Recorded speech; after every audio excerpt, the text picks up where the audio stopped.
बघा पहा, तुम्हाला हे असं शतमान विचारले. काय विचारलंय? शतमान. आणि प्रश्न दिलेला आहे 3/20. आता दिसायला काय व्यवस्थित? आता याचं शतमानात रूपांतर जर करायचं असेल तर त्याचा अर्थ काय होतो बघा.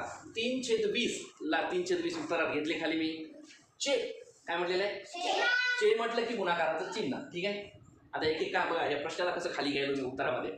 प्रश्नाला उत्तरामध्ये खाली घेत असतानाची जी पद्धत आहे ती शिकली की तुम्ही मग संपलं, तुम्हाला सगळं जमलं. 3/20 ला 3/20 खाली घेतला, चे म्हटलं म्हणून गुणाकाराचं चिन्ह खाली घेतलं. आता शतमान म्हटलं की त्याचा अर्थ होतो, कळलं? मग आता 100 घेतलं म्हणजे हे माहिती आहे तुम्हाला की इकडून इकडे गुणाकाराचं चिन्ह आहे आणि छेदस्थानाचा अंक जो आहे इकडच्या अंकाला इकडे गुणाकाराच्या नंतरच्या असलेल्या अंकाला हा सरळ सरळ याला भाग जाऊ शकतो. 20च्या टेबलमध्ये 100 आहेत का बघा बरं. 20 पंच शाबाश, राईट जाऊनला. मग 20 एक 20, 20 5 100. आता काय झालं, वरी किती राहिले इथे शिल्लक? 5. तिथे वरी किती शिल्लक राहिले? राईट. मग आता उत्तर कसं येईल त्याचं? ते पहा, असं सोडवायचं इथे खाली. 3 गुणाकारामध्ये 5 आले. किती आलं?